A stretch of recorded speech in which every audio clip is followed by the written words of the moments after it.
Shalom, Shalom Aleichem, a paz do Eterno.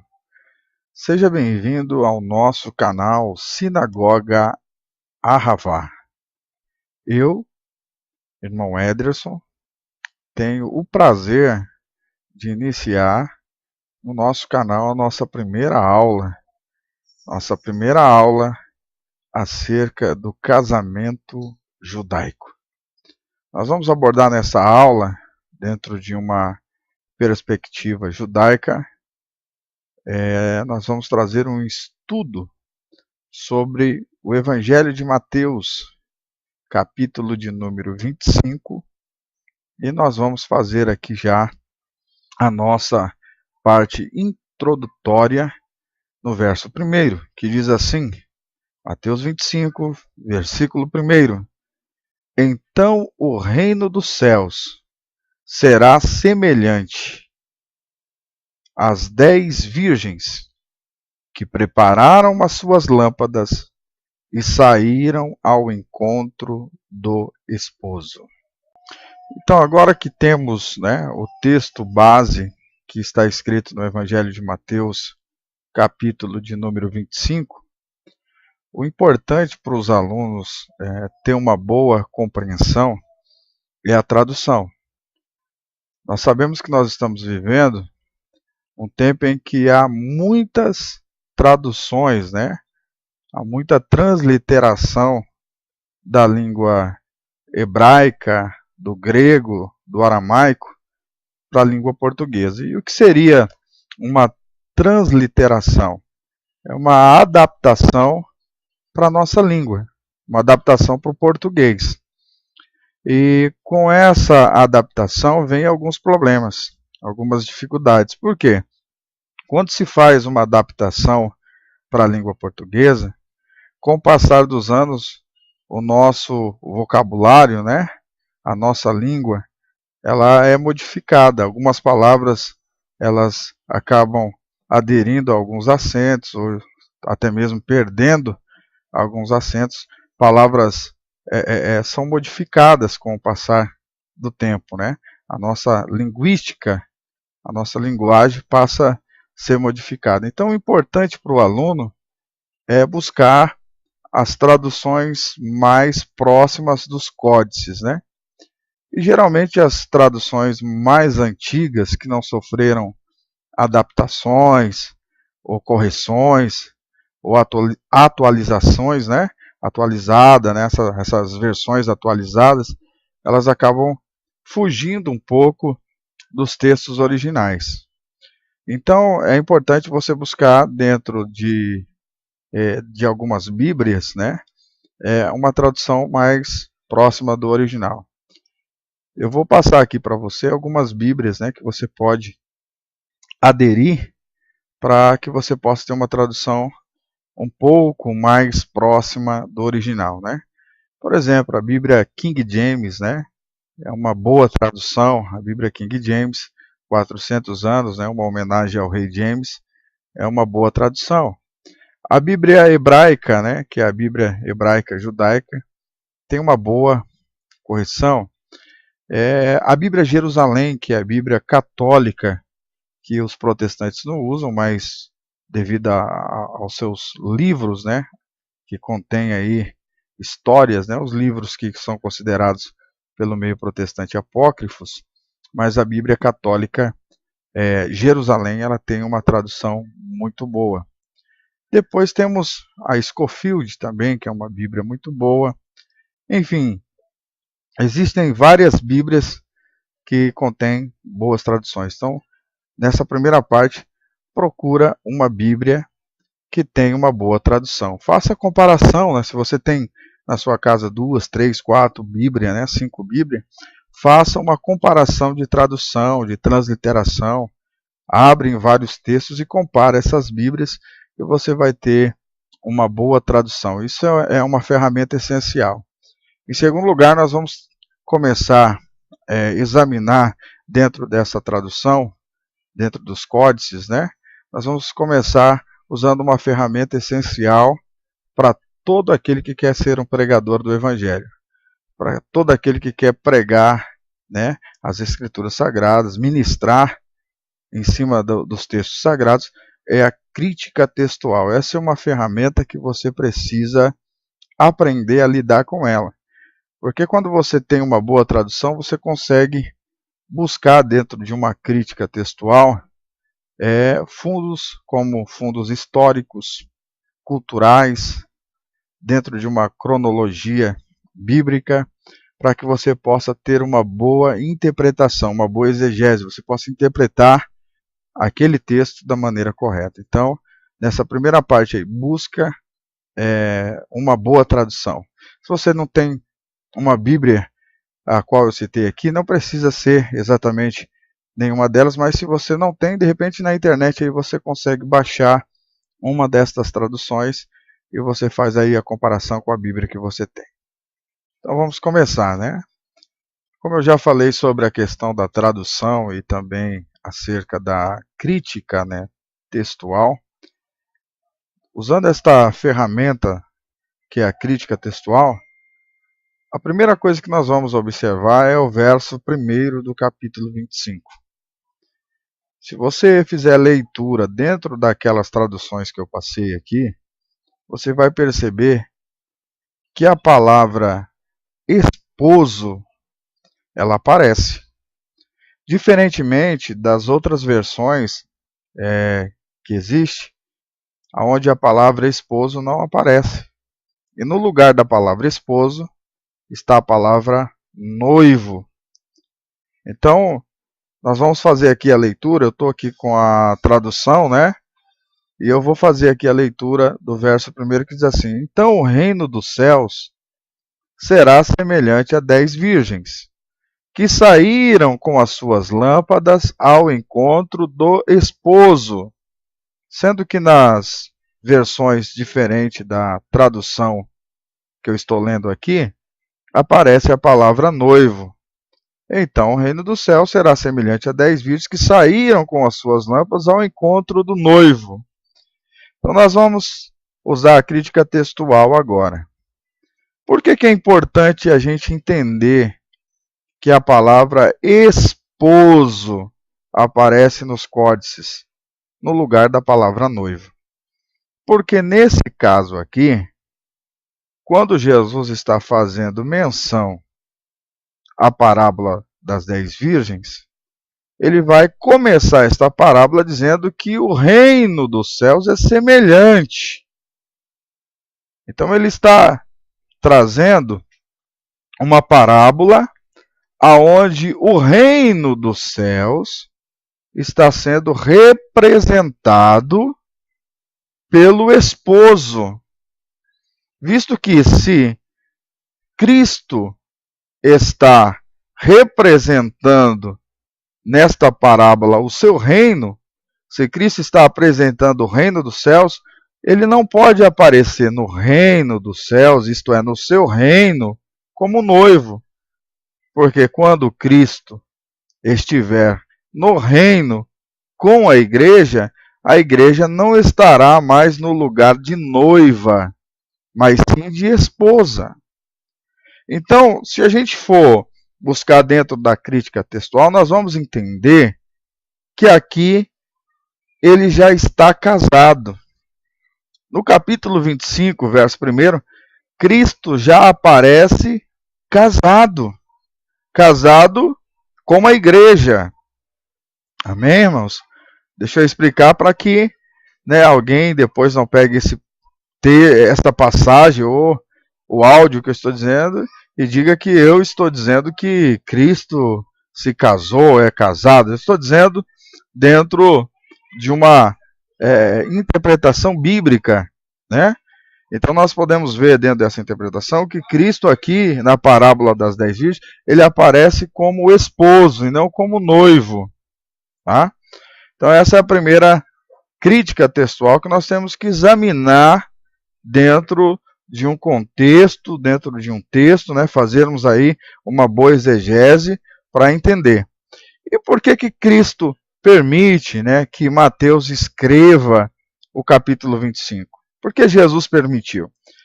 Porque a intenção de Mateus escrever aos judeus, ao povo de Israel.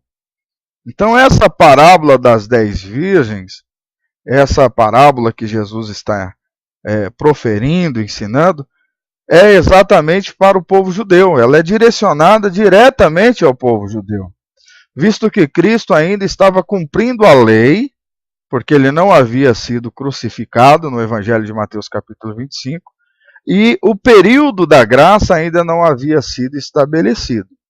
Então, ele aparece como esposo. Por quê? Porque dentro do casamento judaico, nós podemos ilustrar que o casamento judaico ele passava por 3 fases. E é sobre essas fases que nós vamos falar, para que você possa compreender realmente o que Jesus quer nos ensinar através da parábola das 10 virgens. Então você que está aí acompanhando a nossa aula, já prepara aí o seu caderno, prepara aí o lápis, a caneta, porque nós vamos trazer agora uma explicação sobre as 3 fases do casamento judaico, para podermos compreender Mateus 25 e alguns textos da Bíblia. Então vamos lá, né? A primeira fase do casamento judaico. A primeira fase do casamento judaico era chamado de Shidduch. Tá? Eu vou até depois deixar um nome aí, né, escrito para você marcar. Shidduch ou Shidduchim era a primeira fase do casamento. É importante a gente entender que dentro da cultura judaica, o casamento ele não era arranjado, como algumas pessoas pensam. Existe uma ideologia que na cultura judaica existia casamentos arranjados. Não é verdade. Dentro da cultura judaica, o noivo e a noiva, né, eles tinham o direito de aceitar ou não aceitar o compromisso, isto é, o noivado, visto que o namoro, a ideia de namoro não existia nos tempos bíblicos, né? Então, o compromisso, ele se iniciava no Shidduch, e o Shidduch, ou Shidduchim, era feito, né, de uma forma que o noivo e a noiva viesse a passar a se conhecer. Então, esse era o período em que o noivo conhecia a noiva. E Shidduch, né, no hebraico, significa escolha. Então, era a partir desse momento que a noiva tinha o direito de escolher o noivo, ou o noivo de escolher a noiva, né? Mas quando havia uma escolha de ambas as partes, o sentimento, né, nascia, como a gente pode ver lá em Gênesis capítulo 24, quando o servo de Abraão, Eliezer, ele parte para a terra da Mesopotâmia e vai em rumo à casa de Betuel, onde ele se encontra com Rebeca ali na fonte, né? Pois Eliezer havia feito um juramento ao patriarca Abraão que escolheria dentre a descendência de Abraão, a família de Abraão, uma noiva para Isaac. E quando Eliezer vai a caminho, ele faz até um voto com Deus, né, de certa forma. Ele pede orientação de Deus, uma confirmação de Deus, para que ele não trouxesse a Isaac a mulher errada. E quando ele faz ali um propósito com Deus, Deus confirma quando Rebeca desce a fonte, carregando no ombro ali um cântaro, né, com água. E quando ela desce ali a fonte, enche aquele cântaro que estava vazio e decide voltar, decide caminhar em rumo à sua casa, Eliezer interrompe, né, Rebeca pedindo água a ela, e ela oferece água a Eliezer e também aos seus 10 camelos, e ali Eliezer sabe que Deus está no propósito. Mas Eliezer precisava saber se Rebeca pertencia à descendência de Abraão. E quando ele pergunta, ela vai dizer: eu sou filha, né, de Betuel e irmã de Labão.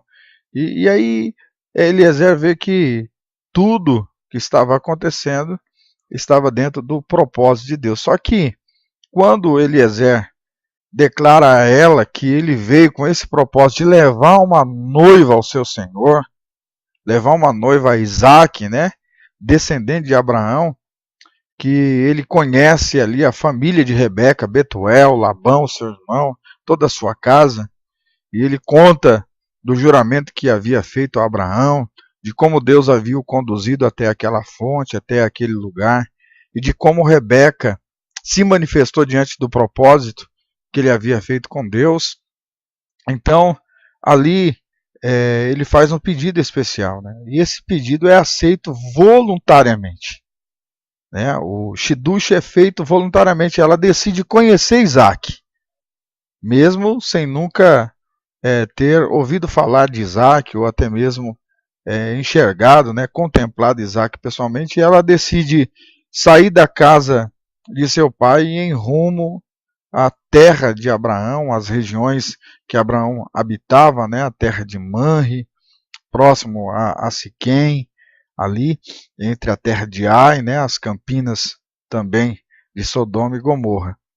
E quando ela volta com Eliezer no dia seguinte, a Bíblia diz que no dia seguinte Isaac está no campo, né? Ele sai pelo campo, quem sabe ali observando e também cuidando do rebanho de seu pai. Ele sai ali para meditar, e quando ele ergue os olhos de longe, ele vê Rebeca. E quando Rebeca, de cima daquele camelo, enxerga Eliezer, ela na mesma hora sente o mesmo amor que Isaac sentiu quando viu Rebeca pela primeira vez.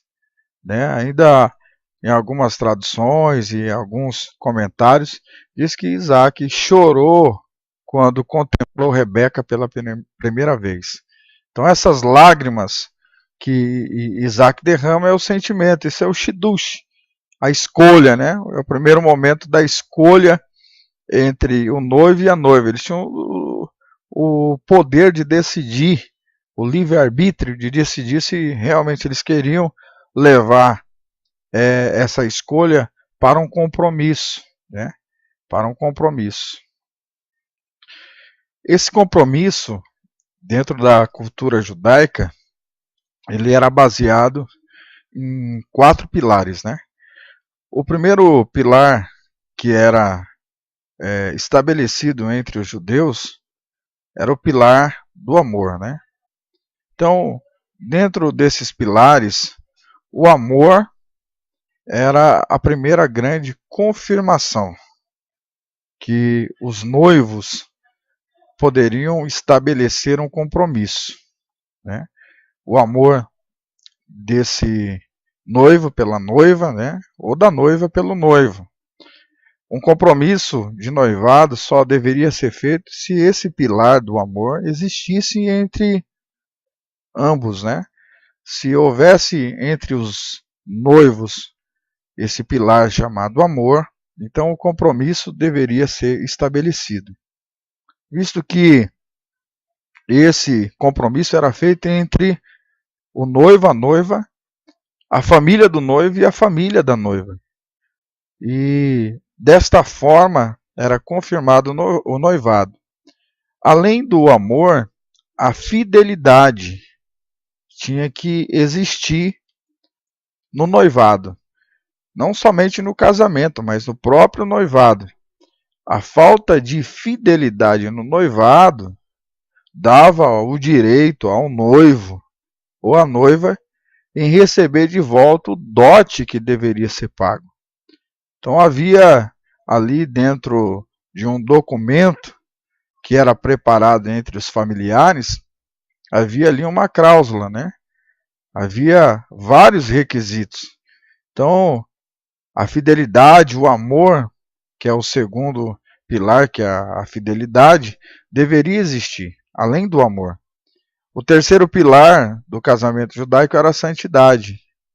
Então, dentro desse documento que era feito para que fosse estabelecido, né, essa aliança, esse compromisso entre os noivos e a família da noiva e a família do noivo, deveria existir o amor, a santidade, a fidelidade. E aí sim, o compromisso, que é um dos pilares, era estabelecido. E quem era a testemunha desses pilares? Quem era a testemunha no casamento judaico da fidelidade, da santidade, do compromisso? O próprio Deus, né? Malaquias capítulo 2, verso 14, o próprio Deus disse que ele é a testemunha, né? Ou ele mesmo que dá testemunho da fidelidade daquele que é fiel, tanto ao noivo quanto à noiva, ao esposo e à esposa. O amor, a fidelidade e a santidade deveria existir entre ambos. Então, com o amor, com a fidelidade, a santidade, o compromisso era estabelecido entre eles. Então, essa era a fase do compromisso, da escolha, né? E era chamado de Shidush, né? Shidush era a fase do compromisso. A segunda fase do casamento, que era uma fase muito importante, era chamada fase do dote. Se a gente observar, né, a gente vai perceber que tanto Eliezer quanto Moisés, em Êxodo, capítulo de número 2, a partir do verso de número 16, a gente vai perceber ali que quando ele se encontra também com as filhas, né, do sogro, que se tornaria sogro, que era Jetro, né, quando ele se encontra com as filhas do sogro Jetro, né, ele vai lutar ali com alguns pastores que tentavam, de alguma forma, assim até, como eu posso dizer, até contra a vida daquelas mulheres, né, se aproveitar de certa forma das filhas de Jetro, que era sacerdote, e nós vamos ver que o dote ali também foi pago, né, por Moisés. Então a segunda fase era o dote, né, o dote era a segunda fase. E essa fase do dote era estabelecido um contrato, quando havia compromisso, amor, fidelidade, que eu já falei, santidade, quando havia o desejo de compromisso no coração da noiva e do noivo, então era feito um documento. Esse documento era um contrato de casamento, que era escrito, né, com as obrigações dos noivos, né?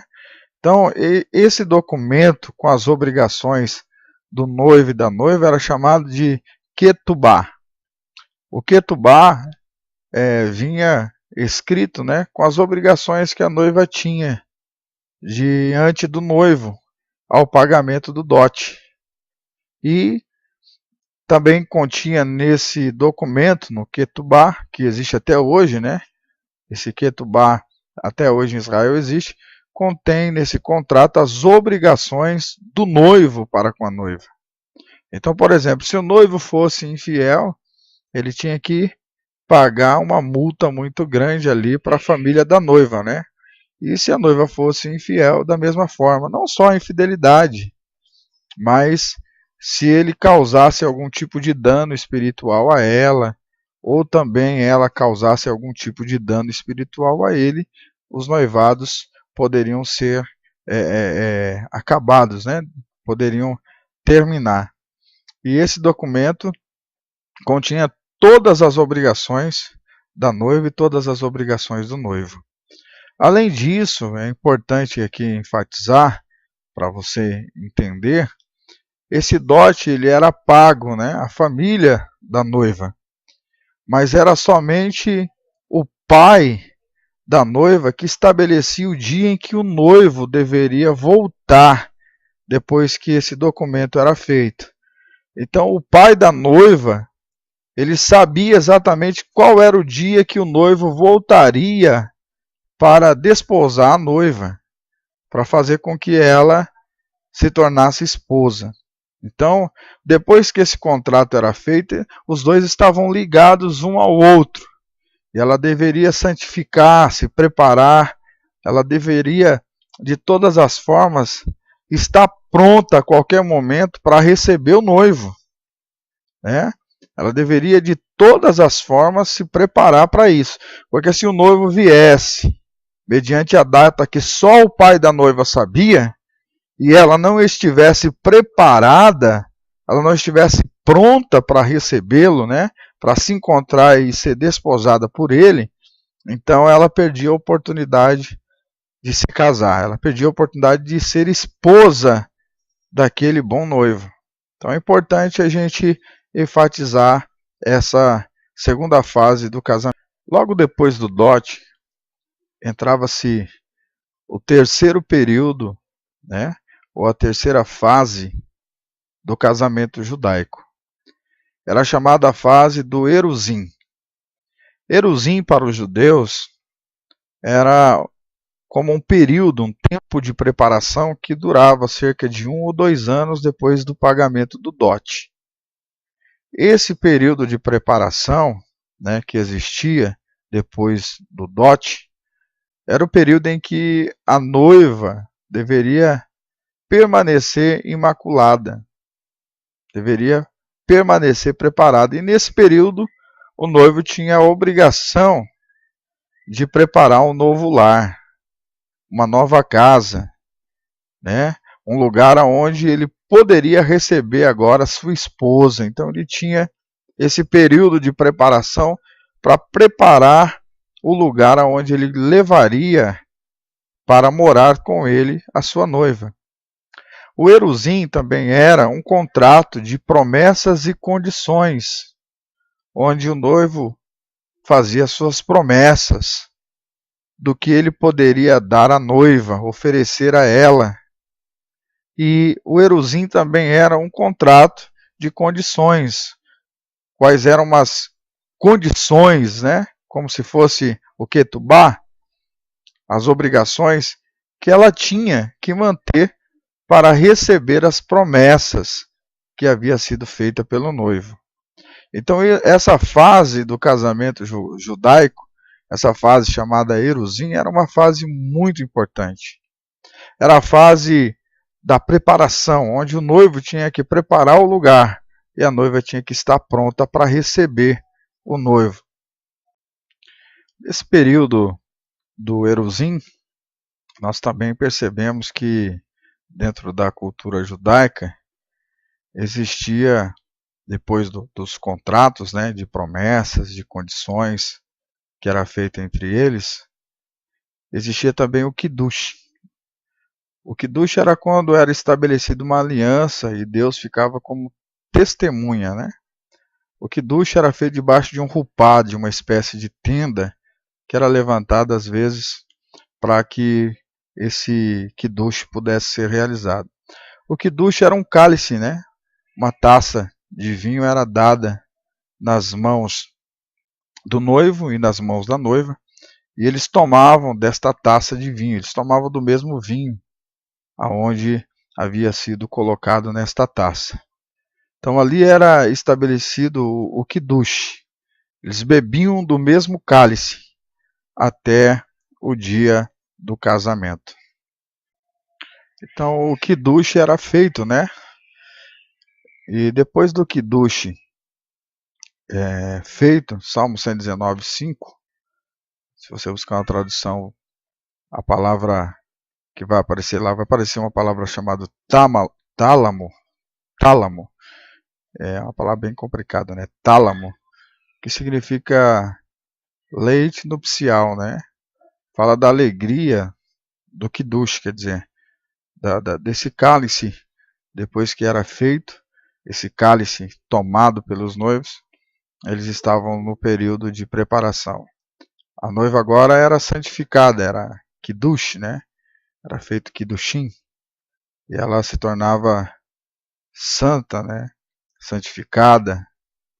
E nesse período, só o pai do noivo, da noiva, melhor dizendo, só o pai da noiva é que sabia o dia que o noivo voltaria. Então ali eles já estavam praticamente casados, né? Não tinha volta mais, ali já tinha sido feito o contrato, o Ketubá, né? Já tinha sido feito o Eruzim, então o Kiddush também já tinha sido feito. E quando chegava o período em que o noivo voltasse, né, ou o período que o noivo voltaria para buscar a noiva, foi nesse período exatamente que o noivo já tinha que ter um lugar preparado. E tendo um lugar preparado, eu peguei aqui até um livro histórico e cultural da cultura judaica que diz que o noivo, quando ele se preparava para voltar, que ele estava pronto para preparar, ele tinha que encontrar a noiva no meio do caminho. Então, nesse período era chamado as damas de honra. É importante a gente entender isso.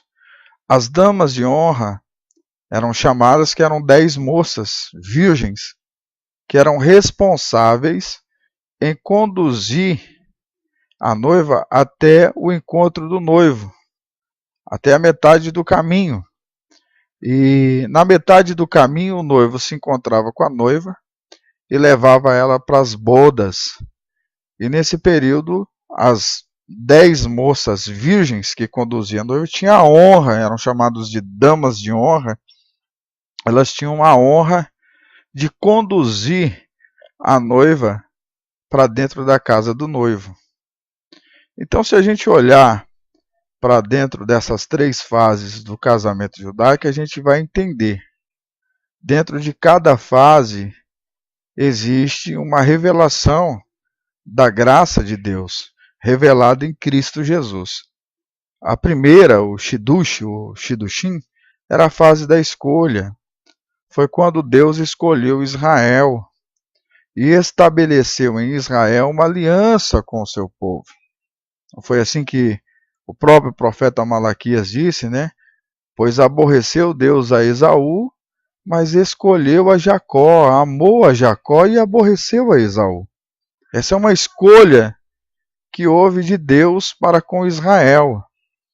E quando Cristo se revelou a Israel como homem, né, quando o Verbo se fez carne, quando a palavra personificada se fez carne, um contrato foi estabelecido, né? Através dessa escolha, Deus em Cristo Jesus deixou bem claro as obrigações que Israel tinha em cumprir a lei, mas não cumprindo a lei, se tornaram transgressores da lei. E sendo transgressores da lei, eles perderam a oportunidade de se casar naquele período com o rei, se casar com Cristo. Mas um novo contrato foi estabelecido. Um novo contrato que vem através do Ketubá. O Ketubá nada mais é do que o Novo Testamento, a graça, as Escrituras. E dentro do Ketubá existem as promessas que o noivo deixou para que a noiva se prepare para o casamento. Então, o que Jesus está revelando ali em Mateus 25, através do casamento judaico, é que as damas de honra ali representam os ministérios que Deus deixou para preparar a esposa para se encontrar com o esposo. E esses ministérios estão estabelecidos na onde? No Ketubá, na palavra de Deus. Tanto no Brit Hadashah, quanto também no Taná, no Antigo Testamento. Então, se a gente olhar tanto para o Antigo quanto para o Novo Testamento, nós estamos vivendo o tempo do Ketubá.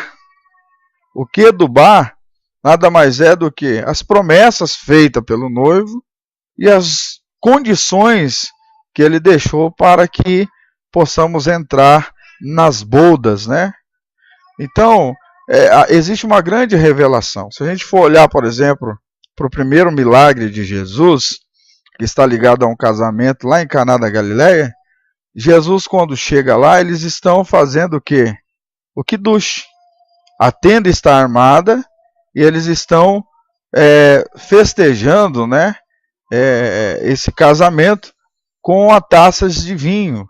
Então o vinho não podia faltar. Por quê? Porque depois que era feito tudo conforme foi ensinado nessa videoaula, dentro da primeira fase do casamento, da segunda, dentro da terceira fase, quando o noivo voltava, porque ele sabia o dia, né? Somente o pai da noiva, melhor dizendo, sabia o dia, ele não sabia o dia. Quando ele voltava porque ele recebia a ordem do pai da noiva para voltar. E quando ele voltava para assim se casar, né, desposar a noiva, quando ele fazia isso, entendeu? Ele tinha que celebrar novamente com vinho. Por quê? Porque quando ele vai para preparar o lugar, quando ele vai para preparar a casa para a noiva, que ela fica ali imaculada, que ela tem que permanecer santificada, quando ele volta, ele tem que encher essa taça de vinho, e depois de tomar desse vinho com a noiva, eles quebravam essa taça. Então, essa taça era quebrada no período das bodas, quando terminava os 7 dias de festa, que depois do Erusim era proclamado. Quando ele chegava para possuir a sua esposa, né, para tomar a sua esposa por esposa no casamento, essa taça era dada no último dia, e ele tinha que quebrar a taça depois de tomar esse vinho. Essa taça quebrada representava a quebra de todo o passado que o noivo havia vivido, que já não importava mais, e também não importava mais o passado da noiva, porque agora era sua esposa. Então o passado não fazia parte. E se a gente olhar para dentro de João capítulo 4, para esse milagre que Jesus transforma a água em vinho, isso aí nada mais é do que uma representação do que vai acontecer nas bodas do Cordeiro. Quando Cristo voltar, essa taça será quebrada. O seu passado, o meu passado, o passado da igreja já não importa mais. Por quê? Porque agora estamos nas bodas, na festa. O esposo agora não é mais noivo. A esposa não é mais noiva. Agora ambos são um só. Então, quando a gente olha para o casamento judaico, a gente percebe que Jesus está fazendo uma semelhança do reino dos céus em Mateus 25, e ali ele já está mostrando que lá no reino ele já está casado com a igreja. Então, a gente tem que parar de tratar a igreja só como noiva. Nós não somos noiva, nós somos esposa do Cordeiro, né? Porque o noivado podia acabar, mas o noivo já pagou o dote. Ele já pagou o dote. Ele já escolheu a noiva. A noiva já o aceitou. O quidush já foi feito. Quando você fala, por exemplo, de ceia, a ceia do Senhor é o quidush. Todas as vezes que você ceia, você está fazendo o quidush, ou o quidushim. Você está santificando a sua vida dentro do quidush, porque você já não é só noiva, você é esposa. O dote foi pago na cruz do Calvário. E quando ele pagou o dote, ele falou, ele fez o quidush lá na última ceia, né? O quidush, ele fez o Erusim, ele abriu o Kedubá e disse na última ceia, olha, que o Filho do Homem iria padecer, mas que a próxima ceia seria feita, o próximo quidush seria no reino dos céus. Por quê? Porque o dote foi pago com o sangue que o próprio Cristo derramou na cruz do Calvário.